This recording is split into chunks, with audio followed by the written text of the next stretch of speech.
Bom dia, boa tarde, boa noite, tudo bom com vocês? Estou aqui hoje para falar de virtudes morais, gente. Focando hoje aí na prudência, na temperança e na fortaleza, né? É um tema muito interessante aí na teologia, né? Na parte mais do... Meu nome? Putz, esqueci da área da teologia, mano.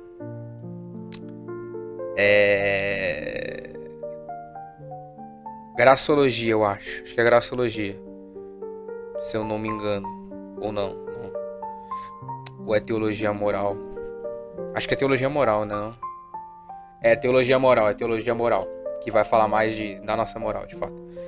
Da gente falar dos princípios éticos, né? Aplicação de ensinamentos de Cristo, mandamentos de Deus, a vida cotidiana e tal. Né? Teologia moral. E a gente vai acabar falando das virtudes, né? Essas três aí que eu citei, né? Que é prudência, temperança e fortaleza. E vai ser muito interessante aí, tá? Então, essas virtudes morais ou virtudes cardeais, né? Elas são parte dos três grandes grupos de virtudes que a gente tem, né? Que a gente tem na tradição cristã. Que são as teológicas, que nos colocam diretamente em Deus, nosso fim último. As religiosas, que também se voltam diretamente ao Senhor. E as virtudes morais, que ordenam nossas ações em relação a nós mesmos e ao próximo, tá? Essas virtudes morais, elas podem ser naturais, ou seja, adquiridas pelo hábito, ou podem ser sobrenaturais, infundidas pela graça, né? Ordenando-nos não só um fim natural, mas ao fim sobrenatural da salvação, tá? Todas as virtudes morais, elas se resumem em quatro principais, chamadas de virtudes cardeais, né? Que é a prudência, a justiça, a fortaleza e temperança. A prudência, ela é considerada a maior entre elas, porque modera e dirige as outras, né? Depois vem a justiça, que nos guia em relação ao próximo. Depois a fortaleza, que nos dá coragem diante dos perigos. E por último a temperança, que nos ajuda a moderar os prazeres, né?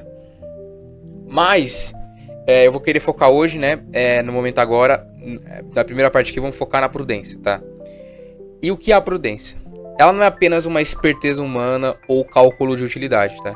Mas ela é uma virtude que dirige o intelecto a discernir o que é verdadeiramente bom e honesto, tá?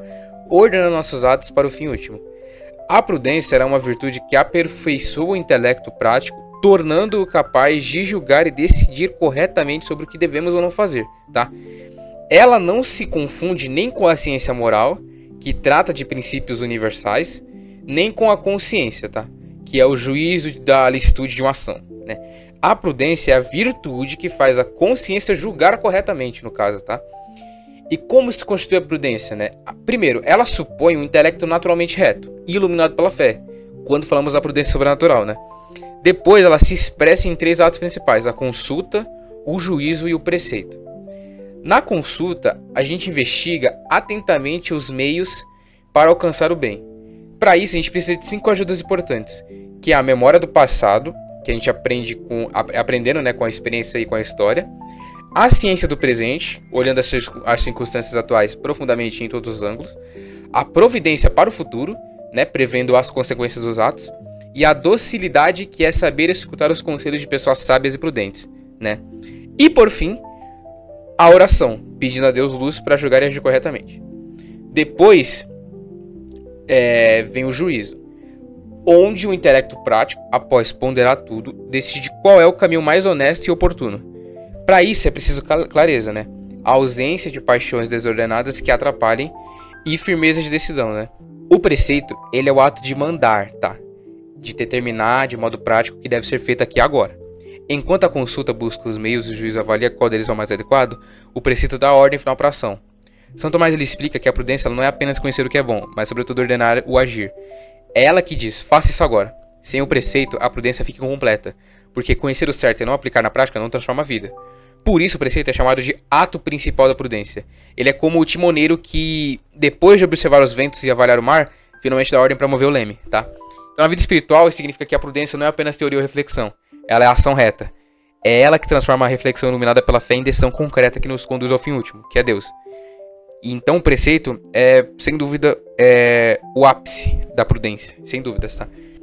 E assim a prudência, ela se opõe à astúcia, à falsa esperteza e à prudência da carne, que só pensa nos interesses mundanos, né? Então, em resumo, a prudência ela é a virtude que ilumina e guia todas as nossas ações. ajudando-nos a aplicar os princípios da moral, né, às situações concretas da vida, para que em cada escolha, né, possamos nos aproximar do nosso verdadeiro fim, que é Deus, tá? Agora indo para a fortaleza, né, que é muito importante, porque a fortaleza, ela não é apenas força física, mas ela é uma força da alma, né? Então a gente pode defini-la assim, né? É uma virtude pela qual a vontade se fortalece, de modo que ao buscar um bem árduo, não desistimos nem diante das maiores dificuldades, nem mesmo diante do perigo de morte, tá? Assim como as outras virtudes morais, ela pode ser tanto natural quanto sobrenatural. Natural quando se refere a enfrentar as dificuldades da vida comum, e sobrenatural quando se ordena ao bem supremo, né? A Deus. O objeto próprio da fortaleza é justamente o bem árduo, aquele que exige enfrentar dificuldades especiais. E o maior desses perigos é o perigo da morte. É por isso que os testemunhos dos mártires é exaltado, né, como a expressão suprema dessa virtude. Eles não se curvaram diante da perseguição e entregaram a vida por Cristo.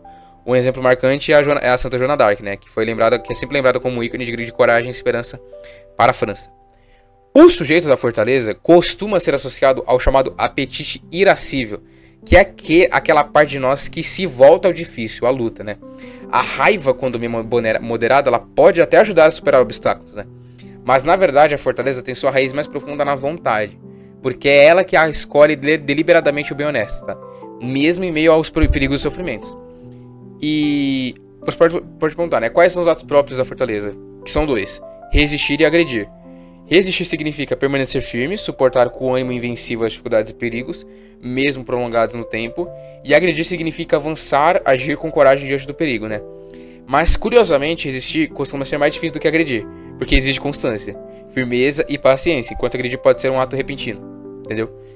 A fortaleza também pode ser entendida em 4 graus. O primeiro grau é dominar e mortificar as paixões, né? Então aqui está a verdadeira força. Não é apenas vencer inimigos externos, mas governar a própria ira, luxúria e cobiça, colocando-as a serviço do bem. Como diz o livro dos Provérbios, né? Melhor é o paciente do que o homem forte, e quem domina seu ânimo é superior ao conquistador de cidades. O segundo grau é expor bens, liberdade e até a vida em favor do próximo, tá? São Paulo desse exemplo quando ele enfrentou inúmeros perigos por amor ao evangelho, e até hoje vemos missionários, sacerdotes e leigos arriscando sua reputação, liberdade e segurança pela fé, tá?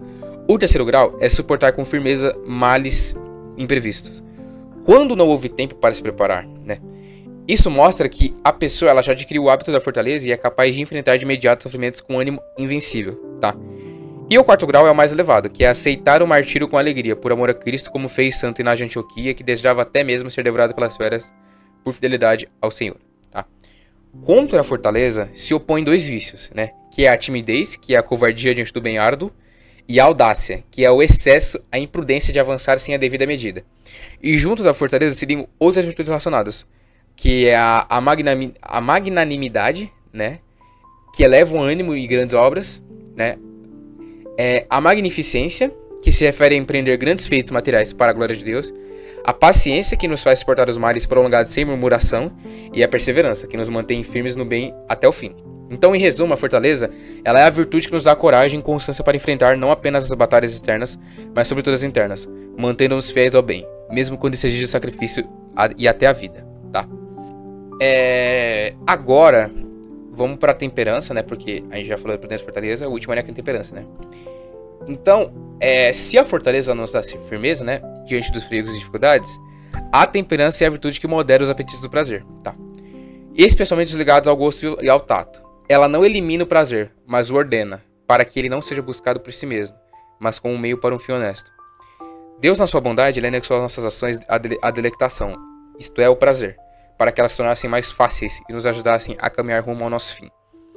O problema não está no prazer em si, mas no desordenado amor a ele. Quando alguém o busca como um fim último, é aí que entra a temperança, colocar o prazer no seu devido lugar, tá? Entre todos os prazeres, 2 se destacam como os mais intensos e também os mais perigosos: os da comida e da bebida, que conservam a vida do indivíduo, e os do sexo, que garantem a continuidade da espécie. Por isso, São Tomás lhe ensina que a temperança se refere especialmente a essas áreas. E como se regula o prazer segundo a temperança? A moral cristã ela nos dá 2 regras, tá? A primeira, que é a mais próxima, é a da necessidade da vida. Ou seja, usar os prazeres apenas na medida em que eles realmente ajudam a preservar a saúde, o corpo, a mente e os deveres. Não buscar o prazer por si mesmo, mas por um bem superior. A segunda, mais perfeita, é a do fim último, a visão beatífica, a união com Deus. Isso significa usar até mesmo o alimento, a bebida e outros prazeres de modo espiritual, como quem toma remédios necessários e aprender a privar-se deles quando for preciso para subjugar as paixões e crescer nas virtudes, tá? Santo Agostinho ele explica isso com palavras belíssimas. Ele diz que o homem temperante não ama as coisas mortais por si mesmas, mas apenas as usa na medida do necessário.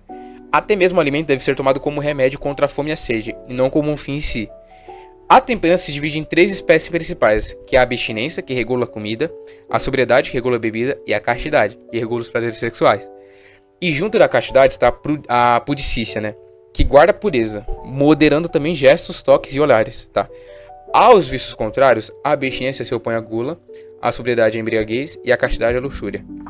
Além disso, podemos dizer que a temperança tem virtudes anexas que tocam outras áreas da vida. A humildade, que regula nossos impulsos de autoexaltação, a mansidão, que modera a ira, e a modéstia, que regula a nossa forma de nos mover, agir e até vestir, né?